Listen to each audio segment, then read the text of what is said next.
seminario los viernes, ahora los seminarios de los viernes, pero esta es una conferencia abierta que damos cada mes, ¿no? Cada tercer mes. Tercer viernes.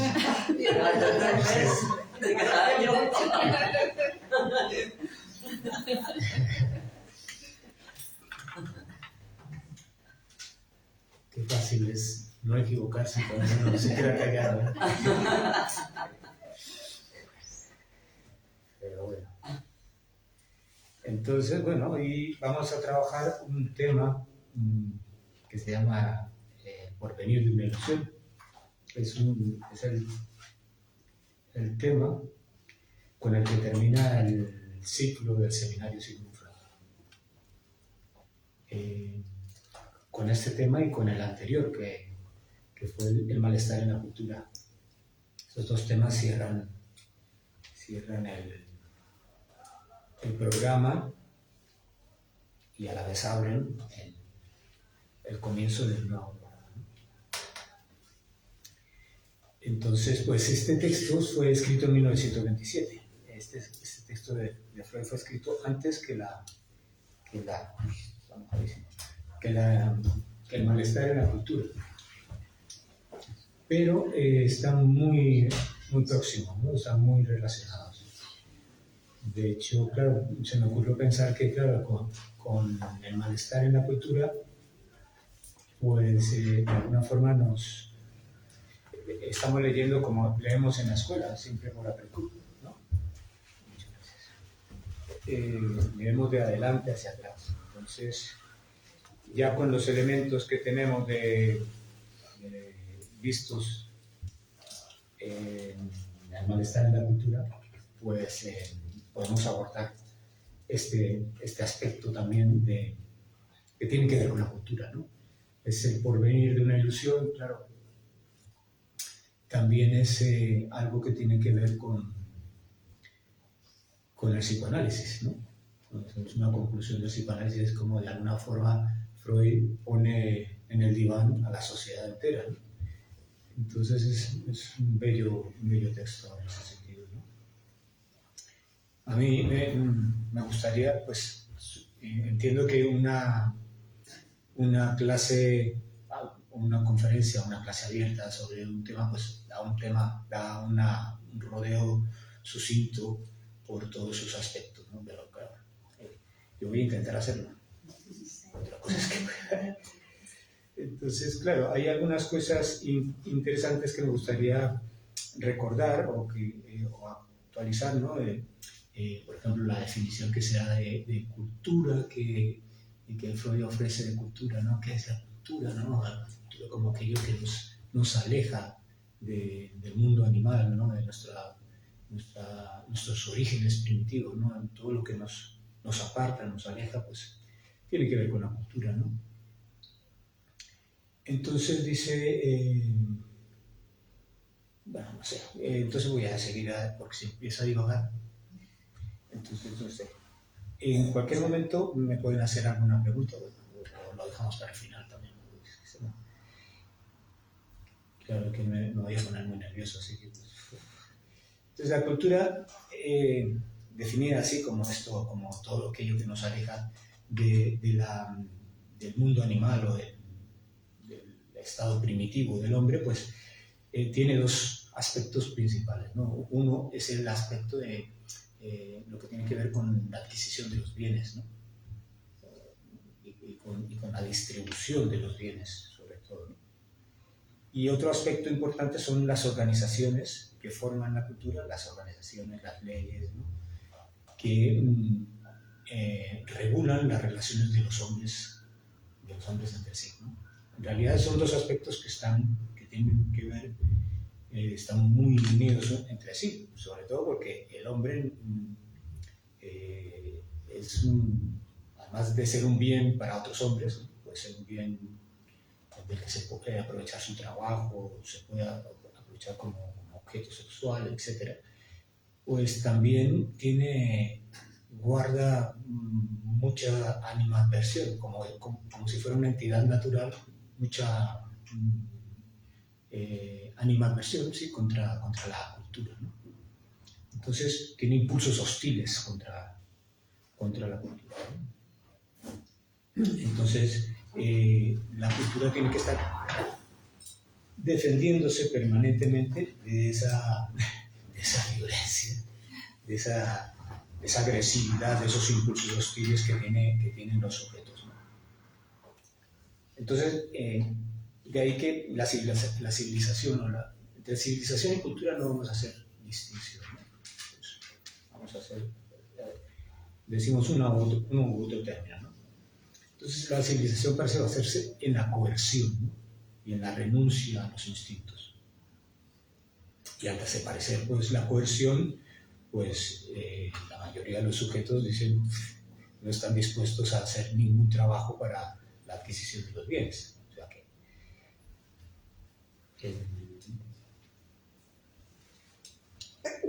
el sujeto en realidad solo trabaja bajo amenaza. Es lo que viene a decir, solo se mueve o está en la cultura bajo amenaza, ¿no? Bajo un rigor permanente, ¿no? Entonces vemos que aquí en esta cuestión pues se desplaza, creíamos que lo más importante será la adquisición de bienes y su administración y su distribución, y que con eso se iba a arreglar. Pero bueno, ya hemos visto bastantes experimentos sociales que nos refutan eso, ¿no? Hemos visto que la distribución de los bienes no es suficiente, ¿no? Hay que regular las relaciones entre los sujetos, que eso es lo más importante, ¿no? Entonces hay un desplazamiento desde los bienes hacia lo anímico, de los bienes a lo psicológico. Entonces ese paso que hace Freud es muy interesante, ¿no? Entonces, porque dice que lo más importante para aliviar ese malestar en la cultura del sujeto, no es que la cultura tenga un malestar, sino que el sujeto no se siente bien dentro de la cultura, no se acaba de convencer de los beneficios que suponen para él la cultura, ¿no? Entonces dice que lo importante entonces es que disminuir esos sacrificios que se le imponen al sujeto y compensarle de alguna manera por ello. Entonces insistimos en que si solo por coerción la gente obedece o se somete a la cultura, quiere decir que se debe principalmente a la falta de amor al trabajo, dice Freud, y a que los argumentos racionales resultan completamente ineficaces para contener sus instintos o para aplacar sus instintos. Entonces, esas dos circunstancias se dan en los sujetos sociales, ¿no? La segunda. La segunda, sí, la falta de amor al trabajo y que no hay, los argumentos racionales no suelen ser muy eficaces para contener o para mantener reprimidos los instintos.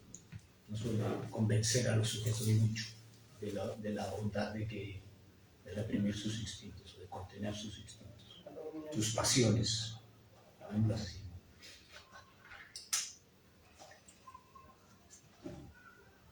Una brutalidad sería, ¿no? Sí, dice Freud que no le tiene amor al trabajo y tampoco puede reprimir sus instintos. Ya, pero esa es una gran mayoría de la población social, entonces hay que pensar en ello, no solamente decir que es una barbaridad, es una barbaridad. Somos todos antes de ser civilizados. Antes, también cada uno también, se hace exacto. sujeto de la cultura. Y cada momento, no es una cosa que des por hecha, sino, aunque tendemos a eso. Hay que desviarnos un poco. Exacto. Con un poco de... Tendemos al reino animal. Claro, tienes que volverlo a hacer cada vez, ¿no? No es una cosa que se hace de una vez para siempre, ¿no? El sujeto, además, el sujeto siempre está en construcción, ¿no? Es un sujeto que...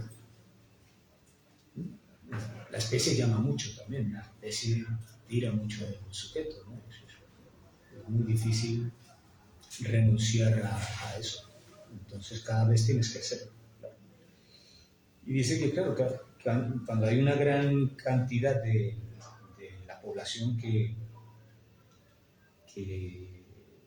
bien sea por patología o bien porque sus pasiones son demasiado fuertes o demasiado intensas, quiere decir que solo una pequeña parte de la población va a ser posible que se civilice realmente, que llegue a un estado de civilización, y que ese poco ya es bastante, y con que se consiga eso, pues ya es bastante que eso pueda ocurrir, ¿no? Pero no es una cosa que se pueda alcanzar genéricamente.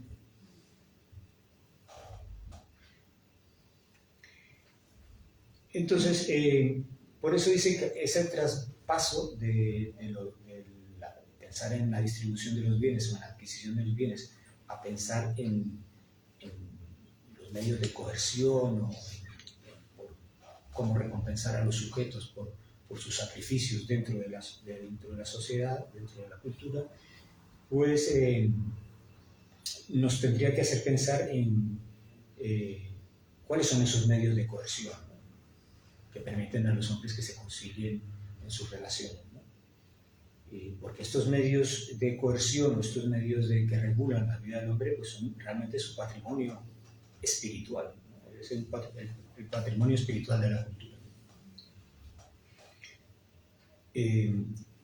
Dice que hay dos clases de privaciones que afectan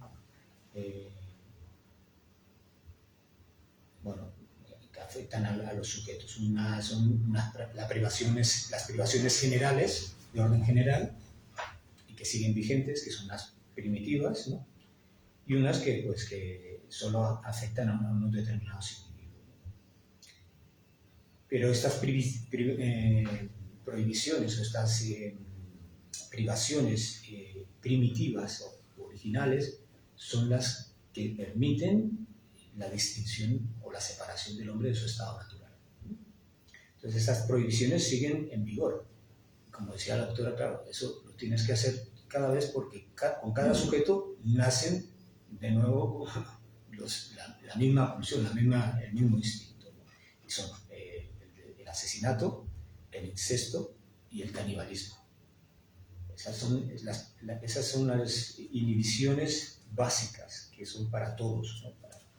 Salvo solo que todo el mundo acepta esas inhibiciones, ¿no? En general, el psicoanálisis ha descubierto que no del todo, ¿no? Por ejemplo, ¿pasa algo? No, estábamos pensando en la palabra inhibiciones, prohibiciones. Privaciones, sí. No, está bien, pero verdad. Sí, Nos inhibimos la realidad. Tenemos aquí unos términos, claro, que hay que respetar la terminología, porque una inhibición en el sujeto del psicoanálisis significa otra cosa. Pero bueno, estoy tomándome unas ciertas libertades lexicográficas, pero realmente son privaciones, ¿no? Esta privación. Entonces, decíamos que el incesto y el asesinato y el canibalismo, pues parece que está aceptado por todo. El psicoanálisis ha demostrado que no todos los sujetos están Está aceptado por todo el mundo el incesto. Todo el mundo lo ha aceptado. Está súper aceptado. Así que todo el mundo lo hace. A mí me parece raro todavía. Pero estas prohibiciones, bueno, pues volviendo a tratar de encauzar el asunto, pues son las que permiten desligar al sujeto de su estado animal primitivo, ¿no? Y bueno, por otra parte tampoco se suele decir que la técnica y la ciencia han avanzado mucho, pero el alma humana parece ser que siempre está igual, ¿no? Los mismos celos que muchas veces escuchamos, no, es que el hombre sigue siendo igual, con los celos, con la envidia, con sus pasiones, y no ha evolucionado, ¿no? Evoluciona la técnica, pero el sujeto sigue en la edad de las cavernas. Y Freud dice, eso no es del todo cierto. realmente ha habido una evolución muy importante de lo que es la vida psíquica del sujeto, del aparato psíquico del sujeto, y precisamente con una instancia que tiene que ver con la cultura y con la aceptación de la cultura, que es la instancia del superyo. Es una instancia que permite incorporar las normas o las leyes externas, incorporarlas y hacerlas propias, hacerlas del sujeto. Cuando el sujeto admite esas leyes externas y las hace suyas, se convierte en un garante de la cultura, de la sociedad. Lo que pasa es que no todos los sujetos tienen acceso a esa, o consiguen llegar a esa formación, a una formación acabada de esa instancia que es el superior. Podríamos llamarla la instancia moral, pero no es así. No es solamente una cuestión moral, es una representación de lo que es las instancias parentales, por decirlo así, de alguna manera. Entonces, el robustecimiento del superyo es uno de los factores culturales y psicológicos más importantes que hay. Porque todo el que lo adquiere, pues deja de ser un adversario de la civilización y la cultura.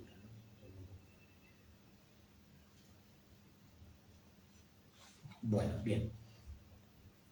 Entonces, pero hay eso, volviendo a eso, que hay una multitud de sujetos que solo admiten las normas o las regulaciones o las prohibiciones si la prohibición está presente, si es inminente y tiene un riesgo para él, ¿no?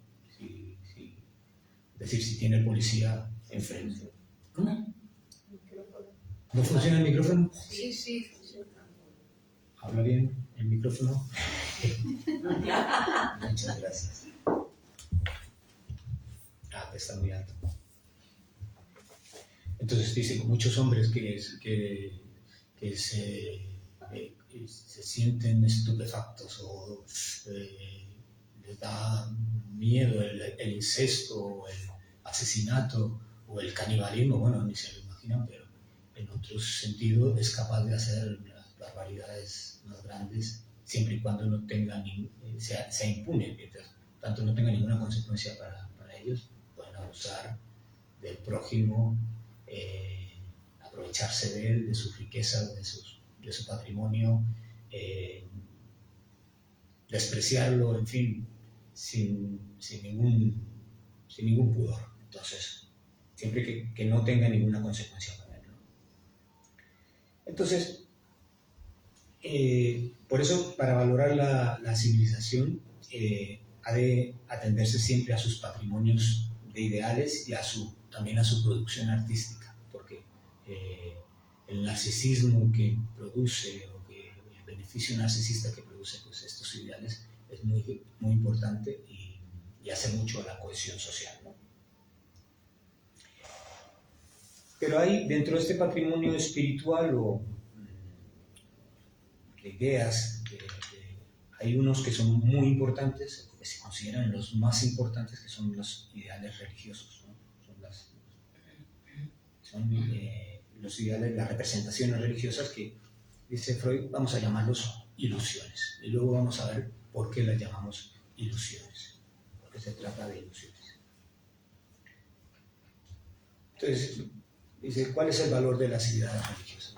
En fin, vuelve a hacer un pequeño ruedo, dice, si la naturaleza fuera, si la cultura fuera eliminada, quedaríamos en el estado natural. Si eliminamos todas las normas, las leyes internacionales y la ONU y todo lo que existe por acá, pues quedamos al servicio del Leviatán. La ley de la selva. La ley de la selva, del más fuerte. Entonces, el más fuerte, pues, tal cual como nos suena de algo, ¿no? Sí, pues eso. Entonces, pero claro, los peligros con que nos amenaza la naturaleza son peores que el estado de estar mantenidos dentro de la civilización, dentro de la cultura. Entonces, la principal función de la cultura es precisamente defendernos de la naturaleza. ¿no? Porque ante la naturaleza, ante el destino, siempre vamos a estar inermes. El hombre es demasiado débil para contener las fuerzas de la naturaleza. No puedes hacer nada. Como decía Amenaza, dice, ante un huracán o el volcán, un hombre adulto y un niño son la misma cuestión, ¿no? No tienen posibilidad de defensa, ¿no? Esa ley es para todos, ¿no?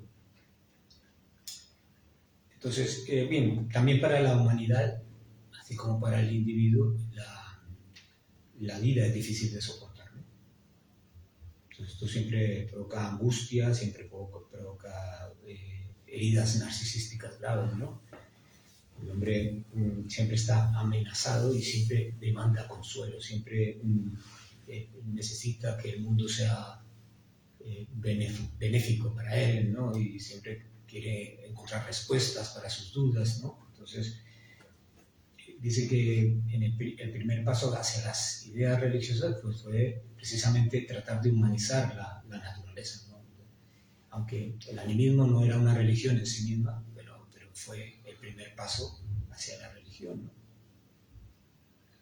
Entonces, claro, frente a las fuerzas naturales impersonales, pues poco se puede hacer, ¿no? Estás íngrimo, no las entiendes, no comprendes, no puedes aprovecharlas, pero claro, si les das una entidad humana, si las humanizas de alguna forma, si parece que puedes sociabilizar con ellas, ¿no? Parece que ya las puedes hacerle la corte, transigir con ellas, ¿no? Pactar, ¿no? Entonces parece que ya es diferente, es más fácil tratar con una fuerza humanizada, con un superhombre, que con una entidad que no comprendes de ninguna manera. Entonces, pero esta situación tiene también un precedente infantil. Dice Freud, señala esta cuestión, tiene un precedente infantil porque cuando éramos niños nos pasaba lo mismo con nuestros padres. Cuando estábamos sometidos a la voluntad de nuestros queridos padres, pues los queríamos mucho, pero también los temíamos mucho. Los temíamos y también sabíamos que nos iban a defender, pero también eran una fuente de temor permanente, ¿no? Entonces el hombre adulto lo que hace es transformar esas fuerzas de la naturaleza y darles una figura parental, ¿no? Una figura de carácter paterno, ¿no? Los convierte en dioses y con ese prototipo infantil también. Pero bueno, esa cuestión, la indefensión, dice Freud, no tiene remedio. El adulto se da cuenta que pronto que no tiene ningún remedio y que aunque sea un adulto, aunque sea un hombre, siempre va a estar indefenso, siempre va a necesitar una protección. Entonces esa situación es muy angustiosa, resulta muy angustiante.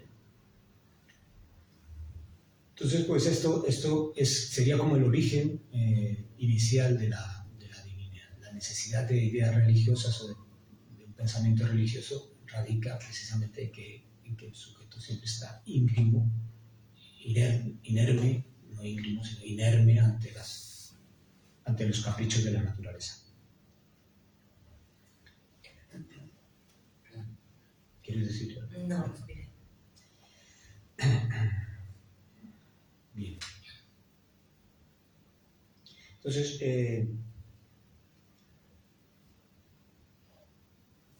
a ver. Entonces, pero claro, la naturaleza, bueno, los dioses a medida que va evolucionando el pensamiento religioso también se va separando de la naturaleza, ¿no? Se va convirtiendo en una entidad en sí misma, ¿no? No se mantienen unidos, ¿no? La religión va adquiriendo su propia entidad abstracta, ¿no?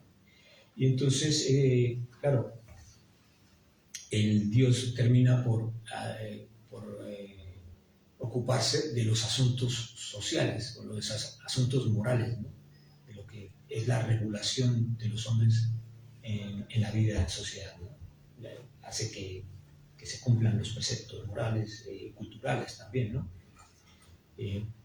Prevé los sufrimientos que los hombres se causan, ¿no? Porque como como decíamos en la clase anterior, en la conferencia anterior, dice la mayor fuente de dolor y de pena para el hombre son sus propios congéneres, son los propios humanos, son los que más sufrimiento le producen.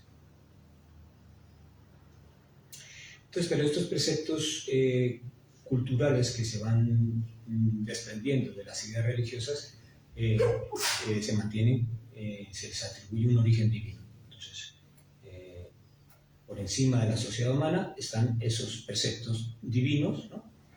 Y que se extienden al suceder universal y natural. Entonces, eso es una de las características también de la religión, ¿no? Que se convierte en un mandato divino, ¿no?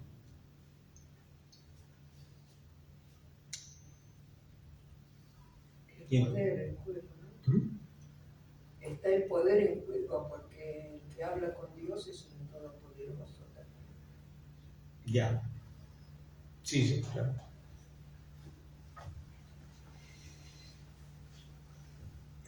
Entonces, esta cuestión tiene que ver también con la espiritualidad del hombre, en el sentido de que todos estos preceptos o todas esas representaciones religiosas sirven para alcanzar un fin de perfeccionamiento humano, un fin más alto. Siempre el hombre va adquiriendo una idea de que su vida, el propósito de su vida es alcanzar un bien, ¿no? Que eso es un proyecto divino, ¿no? De alguna forma. Entonces, y ese bien siempre coincide con lo más satisfactorio para el hombre, ¿no? Es una cosa algo extraña, ¿no? Siempre cómo se amolda esto a los deseos humanos, ¿no?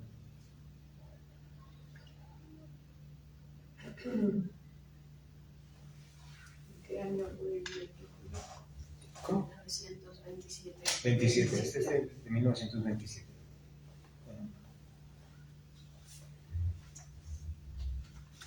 Bueno, yo creo que esto, si este rodeo quisiera avanzar un poco hacia las cuestiones que más me interesan.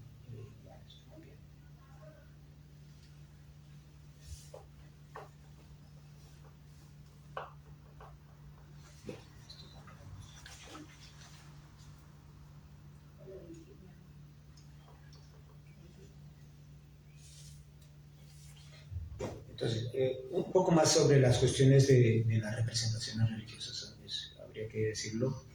El carácter que tienen estas representaciones religiosas. ¿Cómo son estas representaciones religiosas? Bueno, pues en principio dice Freud, bueno, son principios, afirmaciones a las que no hemos llegado por experiencia propia. No las hemos deducido tampoco por un razonamiento, por una reflexión propia, ¿no?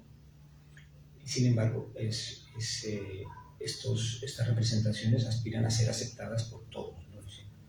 Es que hay principios como los de la religión que en todas partes, la enseñanza está plagada de ellos, ¿no? De estos principios en que te enseñan una cosa y tú tienes que aceptarlo y tienes que creerlo, pero claro, en la enseñanza pues te dicen, bueno, si tú no te lo crees, no crees que existe el Partenón, pues ahí coge el aeropuerto y te puedes ir y lo ves por ti mismo, ¿no? Pero con la religión, con los principios religiosos, no ocurre nada parecido, porque claro, no hay son razonamientos fruto de la experiencia, no son verificables, exactamente. Te lo tienes que creer, no es fruto de la observación. Entonces, si preguntamos por qué debemos aceptarlos, normalmente nos dan tres respuestas así, parecidas al chiste del caldero. Tres, que se contradicen o que se contraponen, ¿no? claro, te quedas un poco pensando que, bueno, de alguna forma la sociedad ya sabe que no hay razonamiento posible detrás de eso ni nada que lo sustente, ¿no? Dice que la primera respuesta que se le da es que pues deberían ser, estas representaciones religiosas deberían aceptarse porque ya las han aceptado nuestros antepasados, nuestros padres, ¿no? Ya las creyeron, ¿no?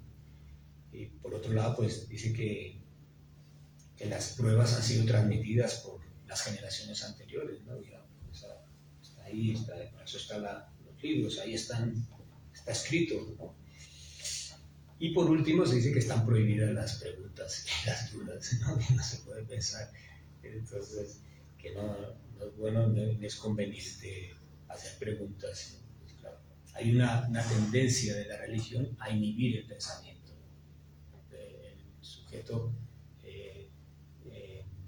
acepta ser religioso, pero a costa de su inteligencia.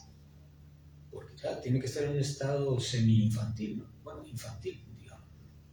Te dice, palabra de Dios, te alabamos, Señor. Y ya está, punto. Y ahí te lo tienes que bancar, ¿no? Porque pues, no puedes pensar en ello y es una cosa que tienes que aceptar, ¿no? Y está prohibido pensar también, ¿no? Entonces, claro. Entonces, normalmente ya sabemos por experiencia que cuando se prohíbe un aspecto del pensamiento, no se prohíbe una cosa puntualmente, sino que se prohíbe muchas cosas alrededor. El pensar, exactamente. Entonces, claro, ser niño siempre es a costa de perder una gran parte de tu inteligencia, ¿no? Es un sacrificio muy grande, ¿no? Bueno, el infantilismo en el adulto, ¿no? El Pues el infantilismo. niño es normal. Exacto. Además, el niño pregunta las cosas. pero el infantilismo en el adulto, el que le exige la religión, por ejemplo, la doctrina religiosa, que es mantente En esa situación. creyendo lo que te dicen, en este caso tu padre ficticio, pues claro, causa daños en tu capacidad de Pero desarrollar. además la represión sexual que trae la religión, ¿no? De provocar represión de pensamiento. Claro, de hecho, una de las cosas que se dicen cuando se habla de que comparando al cuerpo con el hombre, su escasa inteligencia se debe precisamente a que tiene prohibido pensar su sexualidad, ¿no? Entonces, al prohibirla, pensar, ocupar su pensamiento en la sexualidad, pues hace que el resto de su inteligencia pues, sea disminuida, o sea, afectada gravemente. Pero fue necesario dentro de la religión crear la doctrina, porque si no, no podían sostener el imperio romano, no podían sostener a Roma, hubo que hacer de doctrina, cosa para pensar en las instituciones también, cómo se establece y hasta qué punto es necesaria la doctrina, esas líneas duras, donde no se puede pensar, hay que acatar nada más, ¿no? Claro, mantener al sujeto en un estado de servilismo, ¿no? Sí. Entonces eso, ¿no? Normalmente se ofrecen dos posibilidades para pensar esta cuestión, estas dificultades del pensamiento religioso. Creo luego por absurdo, ¿no? Creo que era absurdo. Credo quia absurdum, ¿no? Creo porque es absurdo, ¿no? Claro que no necesitamos comprenderlas, sino simplemente sentirlas en nuestro interior como verdaderas, ¿no? Freud también en algún momento dice que también ese sentimiento, también eso son ilusiones, ¿no? Que de ese éxtasis o de esas transfiguraciones no se puede deducir nada realmente, es una ilusión, tiene que ver más con sus deseos que con la realidad. Y luego también está el como sí, ¿no? La filosofía del como sí, pero se dice, eso solo lo pueden pensar los filósofos. El hombre común que no está habituado a esa manera de pensar, eso no se lo traga, ¿no? Dice que precisamente en cuestiones religiosas el hombre comete muchas tropelías racionales, ¿no? Muchas contradicciones, caen en contradicciones, pero que no admitiría en cualquier otra cosa, ¿no?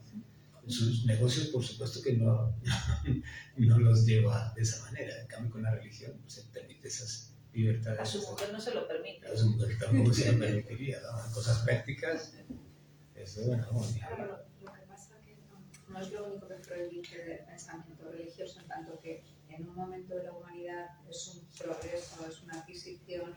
Es la construcción del monoteísmo y del nombre del Padre también para la historia de la especie. Claro. Digo que es un momento de pensamiento, lo que pasa es que no es el último pensamiento, después viene el pensamiento científico.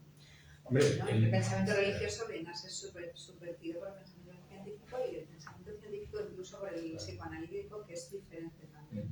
Digo que son momentos históricos. Y de hecho el pensamiento religioso no es que queda abolido en el sujeto, siempre creemos, siempre Dios está ahí en la trastienda de todos nuestros pensamientos, ¿no?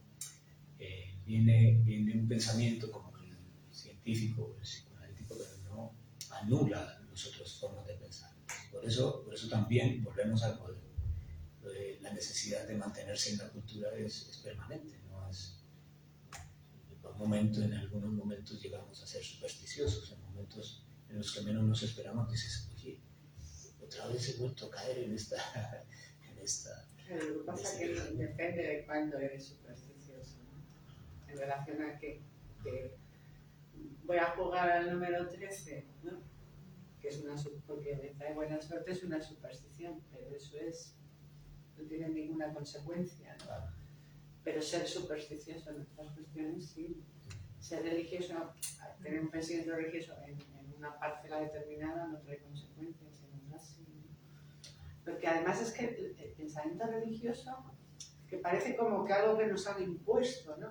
Es una producción de Claro, es una necesidad de padre. Claro, que tiene que ver con la propia constitución del sujeto, ¿no? Claro, eso es lo que dice Freud, que tiene un nódulo infantil. Porque eso es lo que lo mantiene. El Edipo, y esa es la fortaleza en la que se basa la religión. Y aparte introduce el orden simbólico. Sí, claro, el nombre del padre. Ahora, y además ¿no? Tenemos que creer en algo que no podemos ver. Claro, lo simbólico, ¿no? Claro, Freud. Pasamos de la percepción, se excede lo que veo. No se puede abolir, ¿no? La religión hasta el punto que dice Freud, quien tiene ciencia y poesía,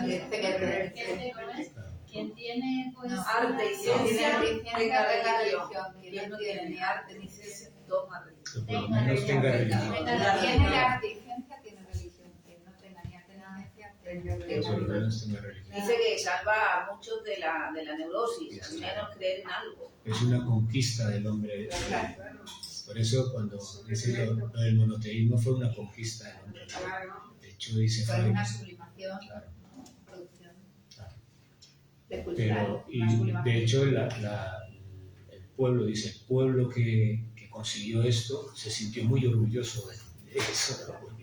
Porque descubrió el nódulo paterno que había en la religión, ¿no? En el pensamiento religioso. Que realmente es un regreso a los orígenes, ¿no? Fue regresar al origen de lo que era realmente la religión, que estaba en el Padre, ¿no? En la relación con el Padre. El Padre era realmente el Dios. Claro, con el cristianismo surge el hijo. Se ocupa el lugar del padre. No sé si ocupa el lugar del No, padre. pero es una religión Cuando del es hijo. crucificado, Freud dice sí. que es una religión del hijo, ¿no? El cristianismo. Sí, pero Freud dice también, ¿no? Que llega un momento donde Cristo muere, ocupa el lugar del padre. Sí, pero eso también es Y al final es para volver a esa... muy Pero lo que pasa es que importante. el judaísmo y el cristianismo Sí. estaban basados en Alá, el Padre. Entonces, ahora viene el Hijo. Se modifica una nueva era. Se modifica el nuevo orden. Eso es Se muy crea importante. un nuevo orden, digamos, Se crea un... a partir de un asesinato, que es la muerte del hijo, ¿no? Porque nace el hijo para ser asesinado. ¿Puedo decir una cosa? Sí, por favor. Pero bueno, yo en torno a, según qué religión, si nos has citado un poco el cristianismo, el padre y el hijo, es que el padre es una predicción del hijo. El hijo es el padre, tú te vuelves el padre. O sea, tú tienes el poder del padre. Está fuera de ti, está en ti porque eres él. O sea, está ahí entremezclado, todo es simbólico. O sea, no sé, ahí. Yo creo que no es el padre. Siempre parece bien esta confusión, porque es el hijo que nombra al padre.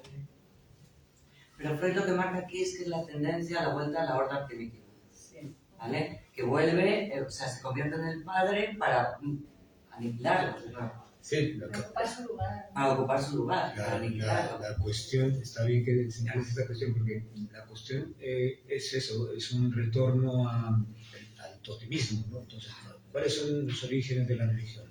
El totemismo. Ese es el origen de la religión, ¿no? Está bien. El Sabes, Magdalena, que lo nombra, en el nombre del Padre. En el nombre del Padre, Sí. Eso es interesante, ¿no? Claro, la nombra. Se mete Lo simbólico, lo el Padre simbólico. es lo más importante, claro. Bien. Pues la cuestión es que pues el nódulo de esta cuestión es el asesinato del padre, ¿no? Que es el padre muerto se vuelve omnipotente. Aceptamos, dice que eso fue una revolución en la familia humana, en el contexto. Fue una revolución, porque claro, las consecuencias que tuvo ese asesinato, que no fue un solo asesinato, tuvo que ser muchos, durante muchas generaciones, ¿no? Hasta que se llegó a entender que ese asesinato no podía ser impune, ¿no? Tenía que ser obedecerse la ley o el deseo del padre, ¿no? A ver si lo consigo decir mejor. Muerto el padre se instala la ley, ¿no? Muerto, exactamente. Entonces, por eso esos textos que parece que Freud habla del monoteísmo, que parece que habla del tótem y tabú, que parece que habla de los orígenes de la familia, de la religión, no es que Freud se ocupe de la religión o de la cultura solamente, ¿no? Se ocupa realmente, son cuestiones psicoanalíticas, y lo que está en juego es el nombre del padre. Es eso, cómo llega el hombre a alcanzar la metáfora paterna, cómo se instala la metáfora paterna. Aquí lo que nos dice es que, claro, cuando el niño, al principio, pues su primer objeto amoroso es la madre, que es la que le da de comer y la que le protege los cuidados, pero pronto en esa relación la sustituye el padre. El padre es el que viene a ser el defensor y el que detenta los cuidados del sujeto, ¿no? Pero dice, claro, esa relación con el padre siempre va a ser ambivalente. Siempre va a ser ambivalente porque el padre siempre fue una fuente de temor, de miedo, pero también de admiración y de amor, ¿no? Pero siempre fue una relación ambivalente. Y esa relación ambivalente se hace patente en todas las creencias religiosas, en todas las doctrinas religiosas, ¿no? Pero bueno, lo que quería señalar es esa cuestión, que hay ese nódulo paterno. Y bueno, la cuestión del hijo, del padre, bueno, esas son evoluciones de la religión, pero yo creo que el núcleo está en lo que nos interesa ahora en esta cuestión, es ver que se trata del nódulo paterno. ¿Cuáles son los orígenes de la religión y qué justifica? Acercarnos, sí. No solamente yo que estoy sufriendo aquí. Es que es distinto el clima que hay aquí. Sí. Sí. Ahí está hecho. Aquí hace más calor. Ahí está eso que decías, ¿no? Sí, Que es entonces solo hay por chorro, amenaza. está chorro. Que es solo por amenaza que el sujeto entra en la cultura, que es solo por amenaza que, ¿no? Que abandona se la mamá, establece. que abandona la mamá. Que se establece el nombre del padre. Pues está diciendo el padre que va a aceptar la ley porque no le queda. Claro. Pero que es muy importante que es muy importante también esa consolidación del superyo, también, para que también nos da una pista de cómo podría resolverse esa cuestión, ¿no? Porque sí, se me fue, iba a decir una cosa y se me fue el asunto. Era sobre el superior. Sí, pero era sobre esto que decía Virginia, ¿no? Así que solo bajo amenaza el hombre entra a la cultura. Pero es claro, porque luego también está amenazado por el superyo. Primero Claro. está amenazado por el exterior, pero luego es el superyo. Claro. Las medidas que le amenazan. Claro. La pérdida del amor del superior. Claro. Claro, porque de hecho, claro, el mantenerse dentro de la cultura depende, en cierto modo, es por el amor a los demás, es por el amor, por el cariño o la protección o el cuidado que recibe de los demás. También esto tiene problemas con el superyo, también tienen una especie de locura moral, ¿no? Cuando tiene esa especie, esa sensación de que el superyo ya no lo quiere, no es objeto de su amor, ¿no? Entonces lo juzga permanentemente. Pero bueno, cuando no está bien establecido también es que, claro, el superyo te manda a gozar y luego te castiga. Entonces También es ambivalente, ¿no? Esa situación es La relación con el padre. pero claro. Pues me quedé con ganas de decir algo, pero ya no me acuerdo qué era. Entonces, no sé si es que yo pensaba a decir algo y avanzar un poco en esto.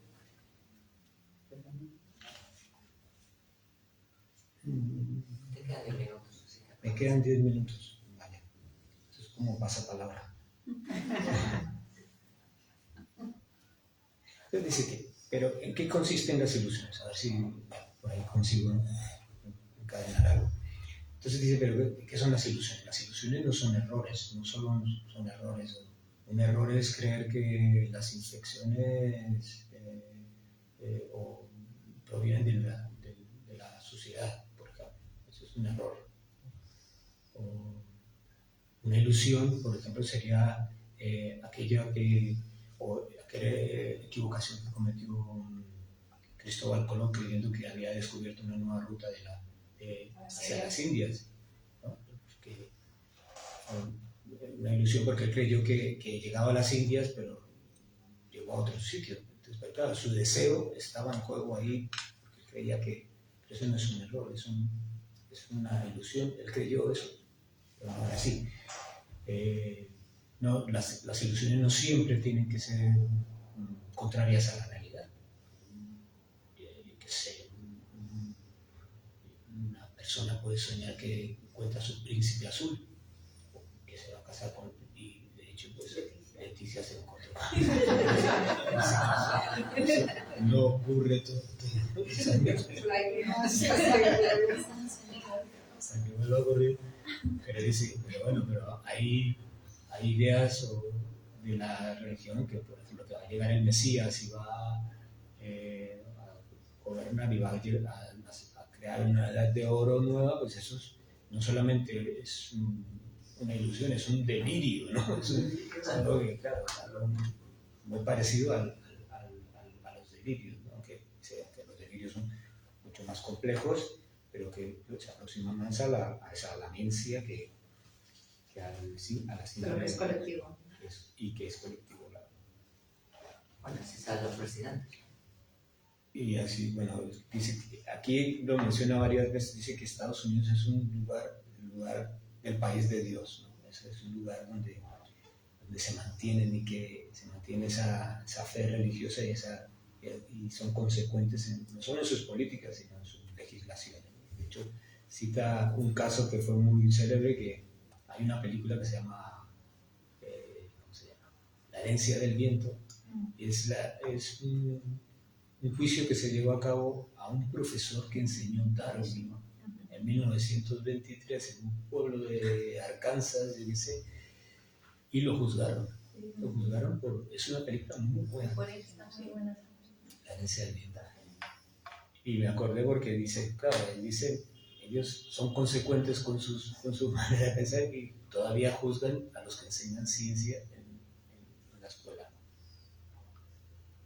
Entonces, pero los dogmas religiosos, dice, son ilusiones indemostrables, ¿no? Porque eso tampoco es que lo haya dicho él o que venga a decir algo que no se haya dicho antes y mucho mejor que dice, no. Bueno, hasta el propio Papa Francisco en entrevistas, él decía, dice, esto es una metáfora para poder explicar una enseñanza al hombre, pero es indemostrable en el sentido que no tiene un fundamento sobre la realidad.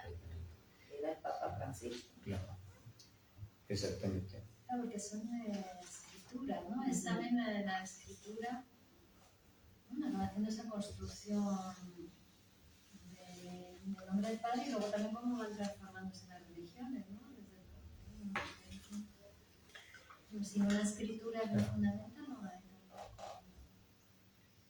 no es una cosa del orden de la realidad, ¿no? Y que se corresponda a la escritura, porque eso es realizadora.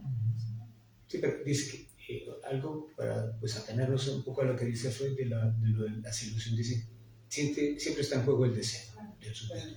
Eso es lo que sustenta, lo que diferencia una ilusión de un error es que siempre está en juego el deseo del sujeto.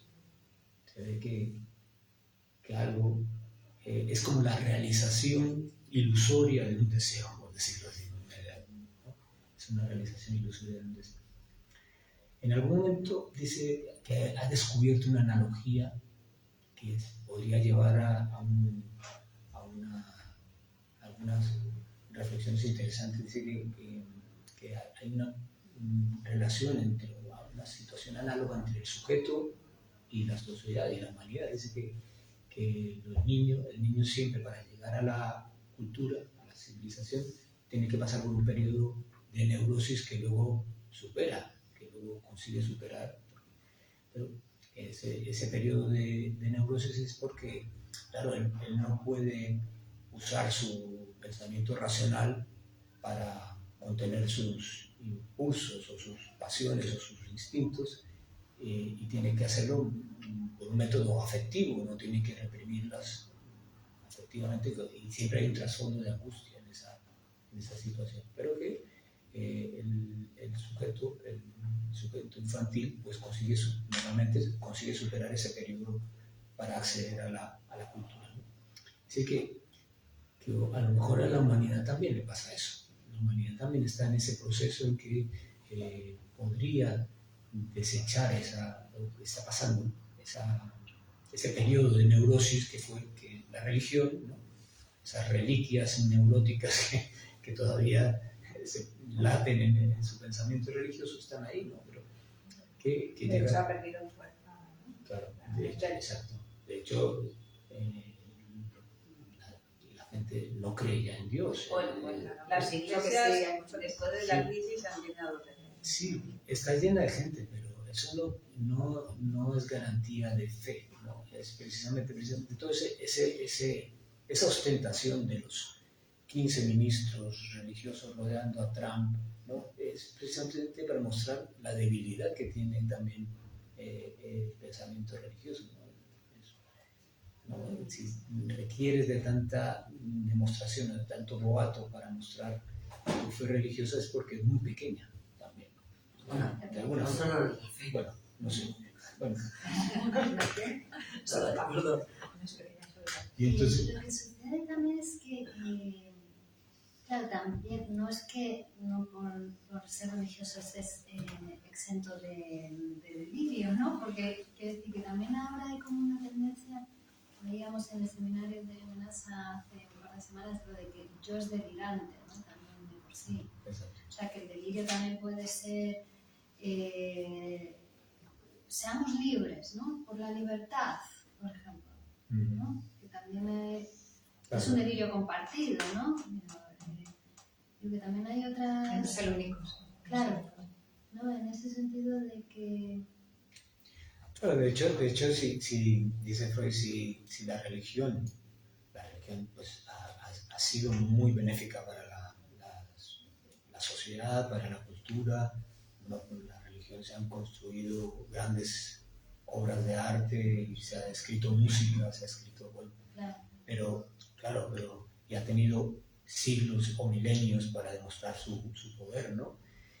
Pero claro, si fuera tan eficaz en su felicidad, en ofrecer la felicidad y las respuestas que necesita el hombre, pues no habría tanta inconformidad. Entonces no habría tanta gente que busca una solución. Entonces, si la religión hubiera sido una buena respuesta, o siguiera siendo una buena respuesta, nadie buscaría otra respuesta, una solución, un sustituto. Es un disfraz. No, estaba pensando que es un disfraz, porque también hay millones de guerras que se han llevado a cabo por motivos religiosos, pero es un disfraz. Sí, bueno. Es una excusa. Es una Una excusa excusa como ahora en neurótica. los derechos humanos, ¿no? Yo pienso que es un pensamiento. ¿no? Que sí, es un pensamiento. Es un pensamiento que todavía sigue vigente, pero Que que están tiene todos. siglos. Claro. Y que están ¿no? todos, Pero además. no se puede, primero que no se va a acabar, pero además con un pensamiento que tiene siglos, frente al pensamiento científico, que es mucho, y no te quiero contar el pensamiento psicoanalítico, es decir, que para relativizar el pensamiento religioso le tienes que sumar el científico y el psicoanalítico. Y el pensamiento científico tiene 3 siglos, ¿no? 4 siglos. Con diferentes casos. Por eso digo que todavía es muy reciente y no todo el mundo ha llegado al pensamiento científico y mucho menos ha llegado al pensamiento psicoanalítico.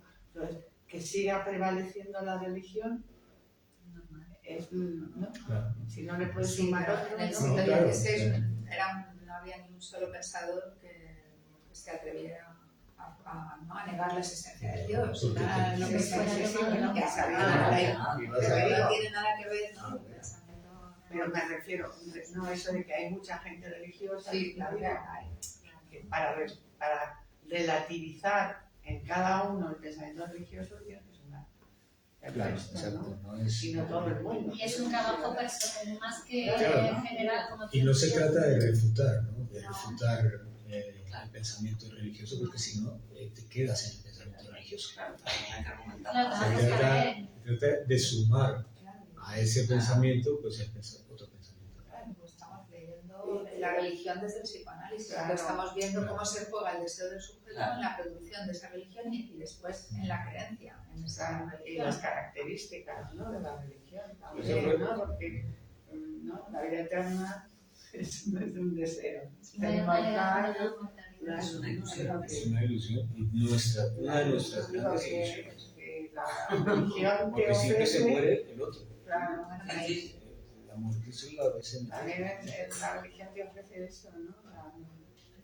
La realización de deseos. Te alivia. ¿no? Que son cosas pendientes desde tu más lejana infancia, que todas esas inquietudes viven en el sujeto. Al principio de la clase nombraste la falta del amor al trabajo. El amor al trabajo y lo otro que nombraste que era La dificultad de luchar contra las pulsiones. De dominarlos. Con pensamientos racionales. Solo con pensamientos racionales es muy difícil domesticar. Estaba viendo la necesidad de la corrección que hace la cultura sobre el sujeto, ¿no? Estaba fundamentando eso. Claro. Dice Freud que de hecho Que ahí tiene que escribirlo a palos porque no se dejan escribir.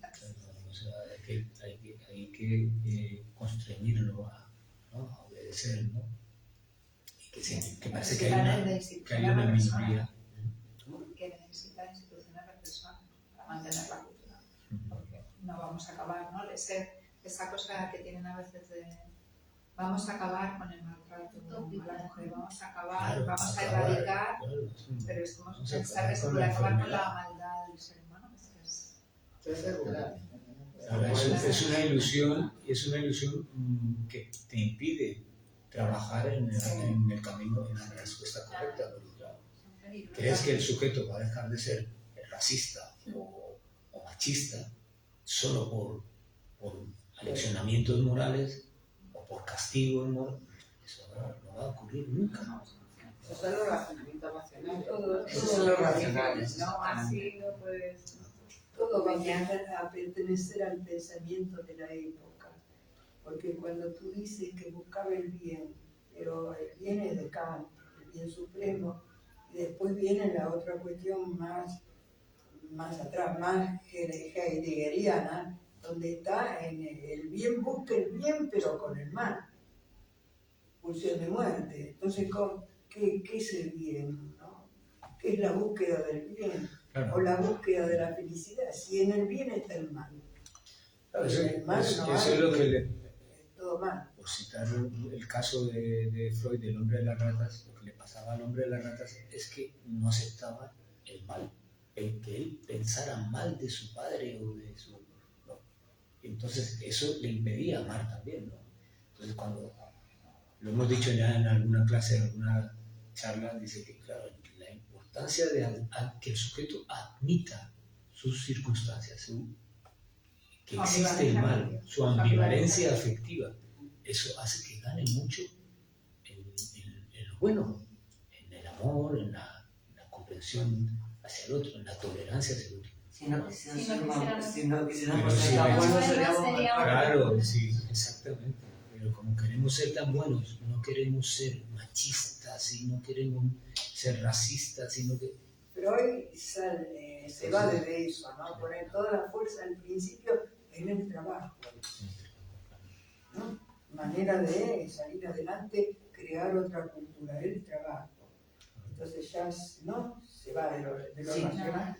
Pero el sujeto tiende al otro, ¿no? Digo, nos decía el otro día Alejandra que justamente se está tirando de trabajar. Es una tendencia que tenga. Claro, porque También hay que es trabajar. solo para una Hay que minoría, trabajar la solo una tendencia. minoría encuentra satisfacción en el arte o en la investigación científica. Pues claro, eso que tiene una satisfacción que para una persona acostumbrada a grandes satisfacciones de sus pulsiones más viscerales, pues es una cosa que no tiene ningún valor, ¿no? Pero pues, no sé qué va a decir. El caso es que, claro, lo que dices... Bueno, se va, ¿no conversamos hasta las 8:30? ¿No? Bueno, pero puedes decir la frase que ibas a decir. No, iba a decir que, bueno, que ese pensamiento sobre las ilusiones, ¿no? Esa sospecha que arroja sobre las ilusiones, sobre el pensamiento religioso, dice, ¿no será que también el pensamiento científico adolece de eso que estoy reprochándole a la religión? ¿No será que también yo estoy pensando que una educación que no sea religiosa también es una ilusión? ¿No será una ilusión mis descubrimientos, mi ciencia, esta ciencia joven que acabo de engendrar? ¿No será una ilusión también? Puede que sea una ilusión, ¿no? No importa, tiene que haber Pero dice una cosa muy interesante, dice, sí, nosotros los que estamos acostumbrados a renunciar a nuestros deseos infantiles, pues para nosotros admitir que son ilusiones no nos va a afectar demasiado, no se va a venir el mundo abajo. De todas formas, claro, la ciencia ha demostrado que no es una ilusión, eso ya lo ha demostrado, ni que sus conocimientos son un fruto de una ilusión o de un engaño. Einstein también se lo preguntaba. Einstein también se preguntaba, así avanza la ciencia. Así avanza la ciencia. Sin imaginación no hay un profesor científico. Dice, y la última frase que dice en este texto es muy interesante porque dice, claro, creer que la ciencia es una ilusión. La ciencia no es una ilusión. Esta ciencia no es una ilusión, pero creer que lo que la ciencia te va a enseñar, creer que la vas a aprender en otro lugar, como en una iglesia o en un arrobamiento místico, eso sí que es una ilusión. Porque la ciencia te tiene que enseñar, solo la ciencia te lo puede enseñar, no lo puedes buscar en cualquier otro lugar. Y bueno, Hay que hacer el trabajo de hacerse sujeto de esa ciencia. Hay que hacerse exactamente. Claro, porque tampoco es aprenderse las frases y repetirlas, ¿no? Como decía Menasa, no es que yo les diga la frase que he aprendido y usted por eso va a saber lo mismo que yo. Usted tendrá que hacer las lecturas que yo he hecho y hacer las transformaciones en usted para poder llegar a esa manera de pensar. Hacer las propias, claro. Claro, porque ese pensamiento... Yo venía con esa cuestión, ¿no? Dice, ay, el supuesto sabe que me está atenazando. Quiero decirlo todo, quiero responderlo todo. Miramos en el espejo. Claro, y entonces, claro, cuando pienso que el psicoanálisis es una ciencia muy, muy compleja y muy distinta a la ciencia que aprendes en la universidad. Pasa que cualquier ciencia es muy compleja. Cualquier ciencia es muy compleja, pero como yo... Pero es más compleja, Pero hay un cambio de lógica. Claro, sí, pero no solamente eso, sino que te cuestiona como sujeto, que no lo hace. Claro, exacto, está todo el tiempo... Tiene que ver con Para algo, ¿no? avanzar en la ciencia psicoanalítica tienes que... De psicoanálisis. Esa es una complejidad añadida, ¿no? Y luego que lo que tú sabes no está en ti, ¿no? Que no es con el otro, no es solamente que tú eso no te lo aprendes de memoria, sino que lo tienes que hacer circular. Entonces, ¿el psicoanálisis es una voladía o no? Dice, lo compara al cálculo infinitesimal, dice, es un método de investigación. Claro, no se le puede a un físico que descubriera que el mundo se va a acabar por el cálculo infinitesimal, no se le puede reprochar nada al cálculo infinitesimal, que es negativo, que es malo. Que no nos tenemos. Esto llega a recomendar, ¿no? O a pensar que sería bueno que toda la humanidad se psicoanalizase. Claro. Lo que pasa es que, claro, dice, tenemos que aprender de los geólogos, porque nuestros juicios siempre pecan de pensar en periodos muy cortos. Dice, nosotros tal vez no vamos a ver los resultados de este trabajo de una educación que no sea religiosa, una educación que no esté atada a las fantasías, a las ilusiones, sino a la dura realidad. Pero nosotros no vamos a ver las cosas, nosotros vamos a tener que esperar que otras generaciones disfruten de nuestro trabajo. Muy bien.